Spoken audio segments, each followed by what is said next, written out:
guys, today I am going to be filming a Q&A, but a very special Q&A because I am going to be answering some of y'all's faith-based or faith-related questions. And I'm really excited for this video, but also, to be honest, I am a little bit nervous because I know that these topics can cause a lot of controversy and disagreements and arguments. And I just want to say before we start that I'm not perfect, and I hope that you go into this video with an open mind and an open heart, and everything that I'm going to say is out of love. But I know that this is the video that I am supposed to film today because I really have been feeling like God has been telling me to be more open about my faith on my channel.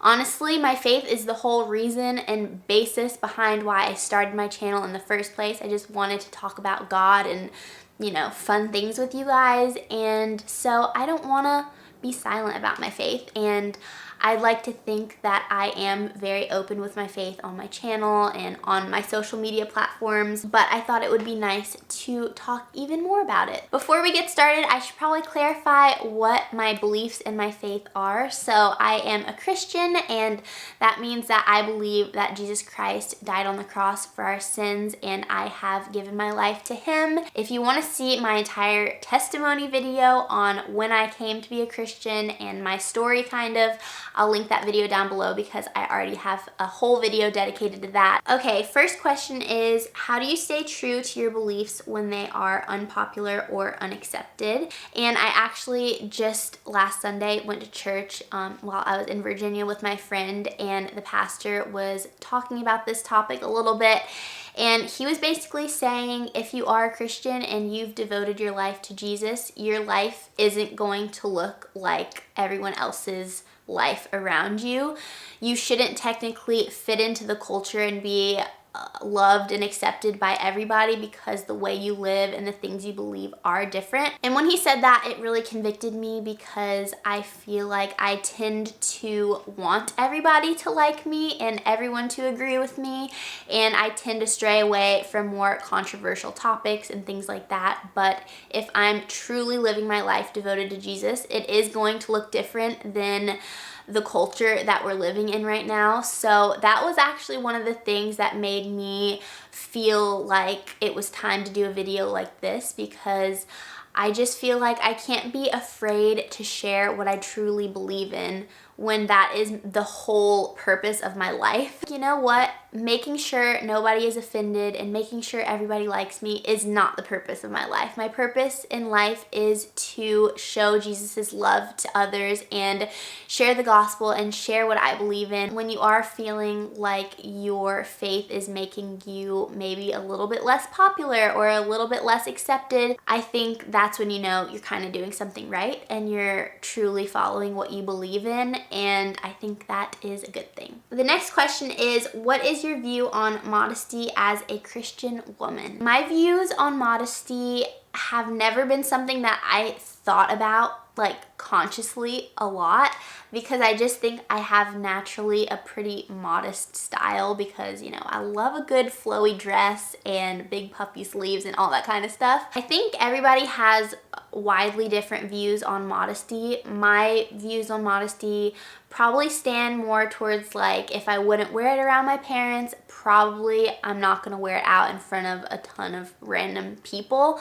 But also, I think that modesty is something that Christians really tend to judge other Christians especially about, and I also don't think that that's right. I mean, even if I post a photo in a skirt that's shorter than my normal, knee-length skirt, I do get comments like, wow, you've changed, you're not a very modest, Christian anymore. And I think that does the complete opposite to especially non-believers and believers. It doesn't seem to be coming from a place of love. It seems to be coming from a place of judgment, and that's not really our place. So I think the technicalities of modesty can vary person to person, but if you just keep that in mind, that you're just trying to protect yourself and others, I think that is the right way to think about it. My camera died, so I had to plug it in for a little bit, but Okay, we're on to our next question. How do you deal with social media and negative comments? And then I also got a question that says how to deal with Christians spreading negativity and hate. I'll answer the first one kind of to begin with, but I don't deal with negativity and hate very well, and I think I've actually gotten way better at dealing with it. But still, when I see a comment that's like bashing my character or bashing my authenticity or something like that, it obviously really hurts, because I really don't think we were created to be able to, read or hear all of these negative things about us so often, and it definitely does affect me. But I think that what makes me feel a little bit better when I do get a hate comment or someone comments something rude to me, I just remember that that person doesn't know me and they're probably having a horrible day. So I would just say, if you are or aren't a Christian, just think before you speak or type, because imagine you getting the message that you're sending to somebody. Would it uplift you, or would it put you in a really bad headspace? And I'm not saying there's not room for criticism. There's totally a difference between hate and criticism, and hate is not going to do anybody any good, and I'm sure it's going to make you feel even worse about yourself. So that's what I got to say about that.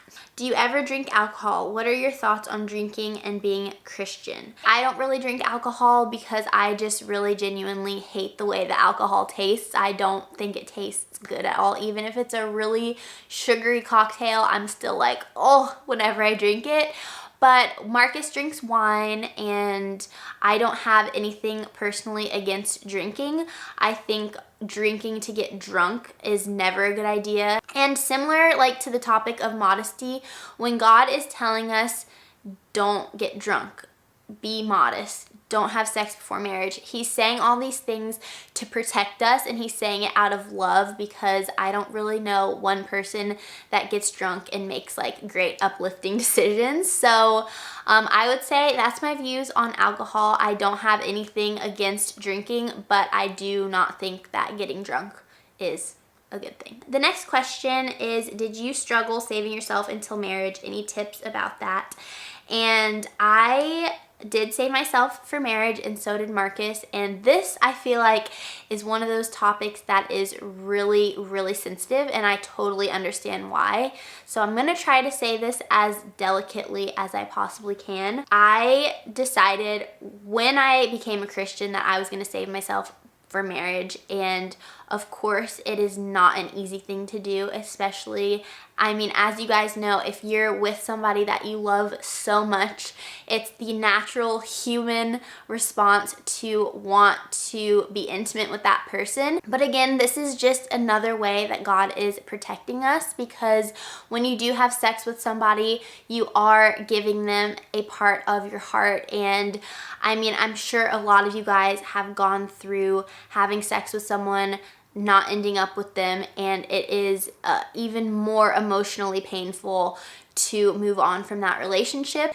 Sorry, I had to move you guys because the lighting was getting a little bit wild. But the last thing I'll say about saving yourself for marriage is that it is a very, very special thing, and if you are saving yourself for marriage, I think that is so, so commendable, because I know in today's culture that is the weirdest thing ever. But also on the other side of that, if you haven't saved yourself for marriage, or if you've had sex and now you're saving yourself for marriage, I think that that is still so special. Someone asked what my favorite devotional is, and I've talked about a few of my devotionals on my channel before, but my number one favorite one is Walk with God by Kristin. You can get it on Amazon. I also love this one. I always forget the name of it. Let me see. I think it's in my bedside table. This one is Emotionally Healthy Spirituality, Day by Day by Peter Scazzero. You can get both of these on Amazon, but these have been my two favorites. Why do you think some influencers keep their faith under wraps? I think it's a pretty obvious answer, because it's scary to share your faith, and a lot of judgment will come on you when you share your faith. And that's just the truth, because I know a lot of my friends that are also influencers just feel like anytime they do share their faith, they're just come at with so much judgment and so much hate. And if they ever do anything slightly different than what their faith says, they get so criticized. And it can be a lot. But like I said at the beginning of this video, I want my faith to be at a higher priority than people's opinion or people's acceptance of me, if that makes sense. Someone asked, have you seen American Gospel? How do you feel about the prosperity gospel? If you don't know what she's talking about, American Gospel is a documentary. I think it's on Hulu. It's very, very eye-opening and shocking. I feel like I do disagree with a few things that they say in that documentary. I think they're a little harsh, but overall, I definitely disagree with the prosperity gospel. Basically, what the prosperity gospel is it's saying if you follow Jesus, you're gonna have health, wealth, and happiness. And honestly, the gospel couldn't be farther from what that is standing for. God does not say in the Bible that we are just going to be totally happy, live these perfect lives if we just follow him. That is so not the truth.